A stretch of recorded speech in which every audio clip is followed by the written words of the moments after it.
तो चलिए आज बात करते हैं पवित्र प्रभाकर के बारे में, यानी कि हमारे अपने भारत के स्पाइडरमैन की। स्पाइडरवर्स की वजह से आजकल इनका नाम हर जगह छाया हुआ है। तो देखते हैं क्या है इनकी कहानी में खास। तो सवाल यही है कि आखिर है कौन ये भारत का अपना स्पाइडरमैन, इसकी कहानी शुरू कैसे हुई और ये पीटर पार्कर से कितना अलग है। चलिए इन सारे सवालों के जवाब ढूंढते हैं। हर हीरो की कहानी की तरह इनकी कहानी भी एकदम जमीन से शुरू होती है। मतलब मास्क और शक्तियों से बहुत पहले पवित्र बस एक आम लड़का था जो मुंबई की भीड़ में अपनी पहचान बनाने की जद्दोजहद कर रहा था। पवित्र की जो शुरुआती जिंदगी थी ना, वो काफी मुश्किलों से भरी थी। सोचिए, एक गरीब लड़का जो अपने गांव से निकलकर पढ़ाई के लिए मुंबई तो आ गया, पर स्कूल में सब उसे तंग करते थे। उस वक्त उसकी बस एक ही दोस्त थी, मीरा जैन। वो बस एक आम लड़का था जो इस बड़े से शहर में अपनी जगह बनाने की कोशिश में लगा था। लेकिन जैसा कि हम जानते हैं, हीरो की जिंदगी में शांति कहाँ ज्यादा दिन टिकने वाली नहीं थी। बहुत जल्द पवित्र की जिंदगी और सच कहें तो पूरे शहर पर एक बहुत बड़ा खतरा मंडराने वाला था। और ये खतरा कौन था? ये था नलिन ओबेरॉय।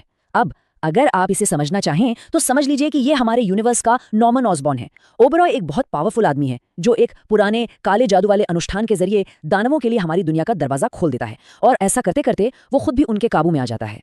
नलिन ओबेरॉय का प्लान बिल्कुल सीधा और उतना ही खतरनाक था।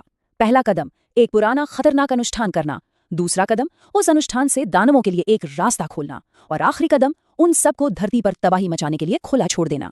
जब बुराई इतनी बड़ी हो तो फिर हीरो का जन्म तो होना ही था, और बस यहीं से पवित्र के एक साधारण लड़के से शहर का रखवाला बनने का सफर शुरू होता है। और यहीं पर कहानी एक बहुत बहुत दिलचस्प मोड़ लेती है। देखिए, पीटर पार्कर की तरह पवित्र को किसी रेडियो एक्टिव मकड़ी ने नहीं काटा था, नहीं, बल्कि इस दुनिया को बढ़ते हुए अंधेरे से बचाने के लिए एक रहस्यमयी प्राचीन योगी उसे मकड़ी की अलौकिक शक्तियां देते हैं। ये विज्ञान की नहीं बल्कि आध्यात्म और किस्मत की कहानी है। तो देखिए, एक तरफ पवित्र प्रभाकर जिनकी शक्तियां आईं एक योगी से, मतलब थोड़ी मिस्टिकल, और दूसरी तरफ पीटर पार्कर जिन्हें मिला एक रेडियो एक्टिव स्पाइडर बाइट, यानी कि साइंटिफिक। ओरिजिन एकदम अलग, लेकिन पावर और जिम्मेदारियां वो बिल्कुल एक जैसी हैं। अब पवित्र की कहानी सिर्फ मुंबई की गलियों तक सिमटकर नहीं रहने वाली थी। अरे नहीं, ये तो बहुत बड़ी होने वाली थी। यहीं से उनका सफर शुरू होता है एक लोकल हीरो से एक मल्टीवर्सल हीरो बनने का, और वो हिस्सा बनते हैं स्पाइडरवर्स का। उनकी सबसे यादगार कहानियों में से एक तब शुरू होती है जब ऑटो ऑक्टेवियस यानी सुपीरियर स्पाइडरमैन उन्हें एक बड़ी मुसीबत से बचाता है, और ऑटो उसे सिर्फ बचाता ही नहीं बल्कि अपनी वेब वॉरियर्स टीम में शामिल होने के लिए स्पाइडरवर्स में ले जाता है।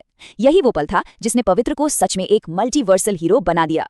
तो ये सब देखकर जहन में एक सवाल तो उठता ही है। जिस तरह से पवित्र की लोकप्रियता और कहानी का दायरा बढ़ रहा है, क्या वो स्पाइडरवर्स का भविष्य बन सकते हैं?